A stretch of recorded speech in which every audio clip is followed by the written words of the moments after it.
एखाद्या क्रूर आणि अशा नराधमाला भ्रष्टाचारी माणसाला संपविण्यासाठी जर मला वेळ पडली आणि मला कळालं की माझा ओबीसी समाज माझ्या नावावर एकत्र झाला नाही, विशाल बॅकफुटवर गेला, कन्नड बॅकफुटवर गेला, तर मी गुट्टे जर निवडून येत असाल तर ही निवडणूक गुट्टे जेवढी हिंमत असाल तेवढा पैसा टाकावा आणि 20 तारखेला मतदान होण्याच्या आत गुट्टे तरी मरण नाही तर मी तरी मरण ते निवडणूक केल्यासारखं करेन. निवडणूक पण गुट्टेला आमदार होत नाही ही माझी शपथ आहे. हे पैसे सोडून द्यावं, हे तुम्ही द्या, गुन्हे दाखल होऊ द्या माझ्यावर. मला वाटलंच की गुट्टे याला मी कोणाचाही दोघातून एकाचा मर्डर करील आणि गुट्टे सोडणार नाही. ते व्हायरल करा तुम्ही, ते निवडणूक रद्द करेल, याचे पैसेच बघणार किती येते. स्वाभिमानी माणसाला तुम्ही असं बोलता, लाजा वाटल्या पाहिजे त्या रोकड्याला बी.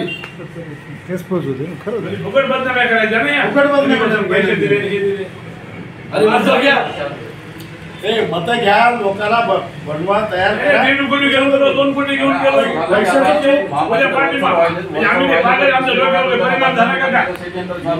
बदनाम करण्याचं षडयंत्र चालू आहे. ऐका, 70-80 हजार मतदान आहे धनगर समाजात. वोट बँक पूर्ण गेली ती रत्नागर गुट्टेची. वंजारी समाजामध्ये 50% वंजारी विरोधात आहे. बघा पेट्या फुटल्यानंतर तुम्हाला समजू डोंगरात त्याच्यानं आता काय बोलायचं. मग गजरे मामाचे जन्म आणि मृत्यू वाटलं. मी माझ्या शेवटी आहे माझ्या वकील साहेबाला सांगितलं असं मला अशा वयामध्ये मरण यावं आणि एखाद्या गुंड क्रूर ज्याच्याकडून माणुसकीच नाही, पैशाचा माज आहे, अशा माणसासाठी मी कधी मरायला सुद्धा तयार आहे. पण मला वाटलंच माझ्या ओबीसीने मला धोका दिलाय. गोरगरीब माणसं मारायचे ना, ओबीसीने मला धोका दिलाय. आज कोण्या ओबीसीला सोडतील ना त्या माणसाला, त्याला ओबीसी म्हणतात.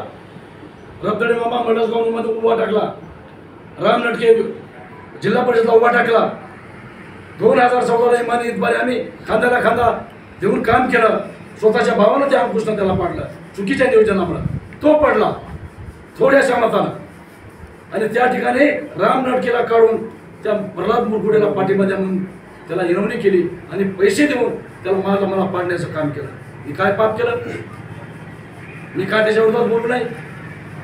रामप्रभू मुंडे कोण आहे? ओबीसीचा नेता आहे. हे डझनभर मुरगुडचे आज नेते. संतोष मुरगुडे कोण आहे? ओबीसीचा नेता आहे. मनोहर महाराज कोण आहे? ओबीसीचा नेता आहे. असा ओबीसीचा माणूस होऊ शकत नाही. वेळ पडली तर गुट्टेला मी संपणार. मी सांगणार ना, ओबीसीने जर मला सोडलं, मला जर कळलं की मी येत नाही, मी गुट्टेला सोडणार नाही. की त्याला 150, 200, 1000 कोटी करू द्या, त्या दिवशी माझी तरी मौत होईल आणि त्याची तरी मौत होईल. एवढं नक्कीच आहे. पण क्रूर माणूस मी संपणार. इथून पुढं जे काही माणसं येतील आपण स्वाभिमानानं मतदान करा आणि पैशाला लाचार होऊ नका असं सर्व माणसाला सांगा आणि भूमिपत्राला निवडून द्या. माझं शेवटचं तुम्हाला समस्या असेल, मी मरू सुद्धा शकतो 18-19.